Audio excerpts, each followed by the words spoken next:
Bonsoir à tous, bienvenue dans votre magazine Hauts-de-France Business. Comme chaque mardi, nous parlons des entreprises du Nord et du Pas-de-Calais avec cette question pour commencer. Comment améliorer sa croissance? Toutes les stratégies sont les bienvenues, évidemment.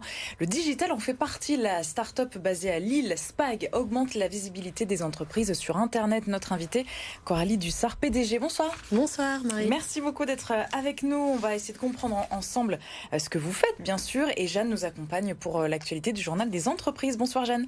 Bonsoir Marie, bonsoir Madame Dussart. Bonsoir Jeanne. Et on commence avec quelques chiffres.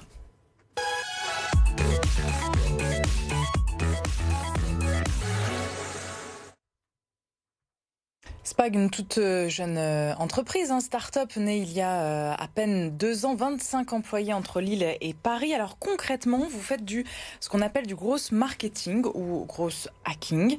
Ça signifie permettre la croissance rapide des entreprises, mais clairement, qu'est-ce que ça veut dire ? C'est une bonne question, on nous la pose souvent. Je pense que c'est un concept qui n'est pas encore très commun en France. Globalement, le growth marketing, c'est mettre en place tous les leviers marketing possibles pour avoir un impact direct sur la croissance, comme vous l'avez dit. Et pour ça, on a plein de leviers, des leviers organiques, de référencement, de réseaux sociaux, et puis aussi beaucoup de techniques payantes.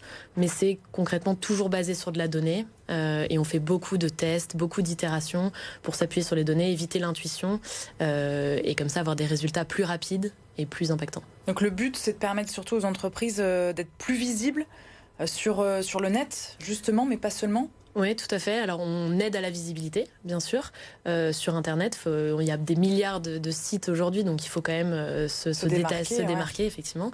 Mais on fait aussi très concrètement des ventes. C'est-à-dire que pour des sites e-commerce, on les aide à augmenter leurs ventes en ligne. Et pour les sites B2B, donc à destination des entreprises, on les aide à générer plus de prospects grâce à des techniques digitales. Donc, on fait de la notoriété, c'est la visibilité, et aussi beaucoup de ventes, chiffre d'affaires, rétention. Puis on a toute une partie aussi où on aide à fidéliser les clients, les faire acheter plus, grâce à la donnée, à la rétention. C'est quoi de la rétention ? La rétention. Moi, je connais j'allais dire une boutade, mais allez-y. C'est quoi de la rétention, du coup, en digital ? La rétention en digital, c'est de faire en sorte qu'une personne qui est venue acheter une fois sur un site e-commerce revienne acheter plusieurs fois pour faire augmenter son panier moyen. Et puis, pour la rétention pour un client B2B, c'est d'être sûr que la personne reste cliente le plus longtemps possible et continue à utiliser les services du B2B. Et c'est une activité relativement nouvelle en France. Vous êtes nombreux sur ce secteur ? Alors, en France, ça fait quand même, je dirais, 5-6 ans que c'est en tout cas plus commun et plus connu. Sur le secteur, en tant que cabinet de growth marketing et cabinet de conseil en stratégie, en opérationnel, on n'est pas beaucoup. Il y a plutôt des cabinets de conseil en strat plutôt classiques et des cabinets, des agences médias qui vont juste gérer des budgets. Et nous, on est vraiment le meilleur des deux mondes. On fait de la stratégie un peu de haut niveau. On est en train d'essayer de créer un peu un BCG, un McKinsey du growth marketing. Et à la fois, on est capable d'avoir une expertise très technique parce qu'il faut un niveau technique d'itération beaucoup plus emprunté au monde du développement web, quoi. Et comment ça se passe une mission pour un client concrètement ? Vous avez des gens qui sont détachés pour bosser sur un sujet précis ? Oui, exactement. La question qui vient tout le temps, elle est assez classique, c'est comment on fait pour augmenter mon chiffre d'affaires de X en X temps. Souvent, c'est x3 en 3 mois.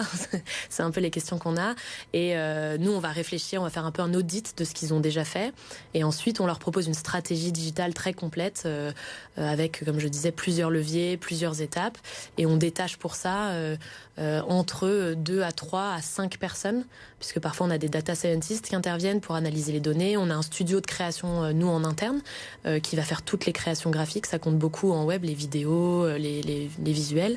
Et puis, on a nos experts growth techniques qui, eux, vont mettre en place les campagnes, analyser. Vous avez des exemples peut-être d'entreprises, ou en tout cas de cas concrets, d'activités que vous accompagnez ? Oui, on en a plusieurs. On a déjà accompagné plus d'une 50aine de clients depuis notre démarrage. Donc, on intervient sur différents typologies de clients. On a des petites startups qui se lancent et pour qui on est une équipe marketing externalisée. On fait tout leur marketing digital parce qu'ils n'ont pas les moyens de recruter en interne. Et pour ça, dans la région, par exemple, on a accompagné Funkfeed, qui est une marque autour des croquettes écologiques pour les animaux. Donc, ça fait 2 ans qu'on travaille avec eux justement sur leur développement marketing. On travaille pour des startups scale-up plus connus dans le milieu qui ont levé de l'argent, comme Ornicar, par exemple à Paris, ou Liberkeys, des startups dans l'immobilier, voilà.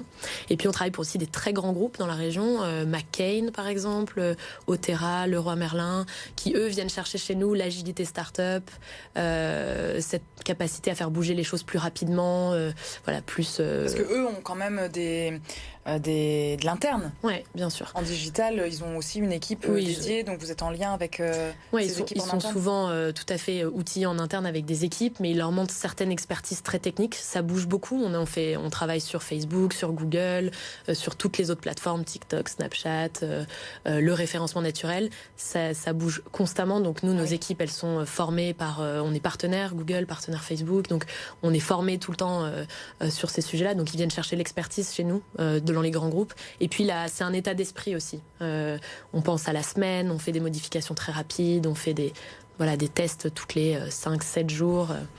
Ce qu'ils n'ont pas en interne, parce que les process sont plus longs. Et là, sur votre site internet, vous indiquez que 75% de vos clients ont doublé leur chiffre d'affaires dans l'année. C'est un chiffre impressionnant. Donc vos services sont vraiment un investissement nécessaire aujourd'hui pour gagner des parts de marché, pour aller vite sur un marché. Ouais, je pense que c'est ça. Déjà, effectivement, ce chiffre est vrai. Et ce qui est pratique avec notre métier, c'est que c'est facilement calculable. Comme on a un impact direct sur les ventes ou sur la génération de leads, on peut tout de suite voir l'impact de ce qu'on fait et le mesurer. Donc ça, c'est top pour nous. Et puis, oui, c'est un investissement qui est nécessaire aujourd'hui, puisqu'on peut pas se passer du digital. On l'a vu avec le Covid, ça a fait prendre conscience à beaucoup de PME et d'entreprises de se mettre sur le digital.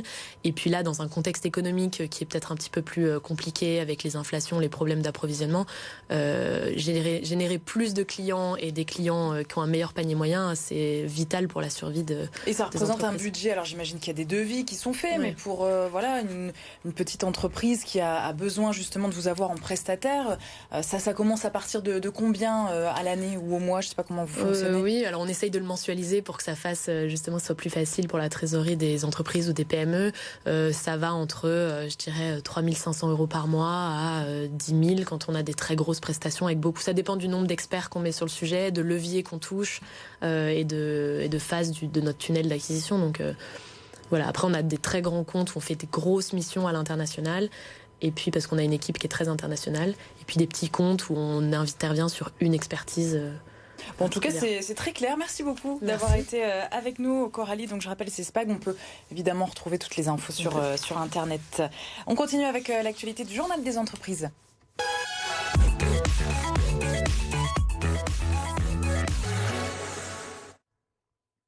Et Jeanne, un petit focus, bien sûr, sur le tout dernier numéro qui a été publié.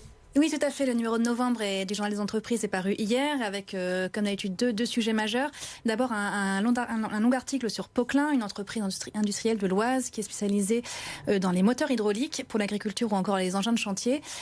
Et elle vient de recomposer son capital en y faisant rentrer plusieurs fonds régionaux. Et ces fonds vont pouvoir lui permettre à la fois de faire de la croissance externe et à la fois d'amorcer le virage vers l'électrique. Une perspective intéressante pour cette entreprise bientôt centenaire. On parle aussi de décarbonation un petit peu plus chez nous, du coup dans le Nord à Dunkerque. Oui, tout à fait. C'est un sujet qu'on a déjà pu évoquer en plateau avec la décarbonation dans laquelle sont engagées plusieurs entreprises du Dunkerquois. En premier lieu ArcelorMittal et Aluminium Dunkerque. Et donc il y a du travail pour atteindre le zéro carbone d'ici 2050 puisque le Dunkerquois c'est 72% des émissions de CO2 à l'échelle française. Mais là-bas ils prennent vraiment la contrainte à bras-le-corps et ça va devenir vraiment un levier de développement et de marketing territorial pour le Dunkerquois et un atout. Et c'est assez révélateur de la dynamique qui a lieu à Dunkerque. Dunkerque qui a reçu justement le ministre des Transports, Clément Beaune, hier. Merci beaucoup Jeanne. On se retrouve la semaine prochaine pour un nouveau numéro de Hauts-de-France Business. Demain, comme chaque mercredi, eh bien, nous parlons emploi avec notre invité. Focus sur le secteur des conducteurs de bus et de cars scolaires qui recrutent une grosse pénurie cette année.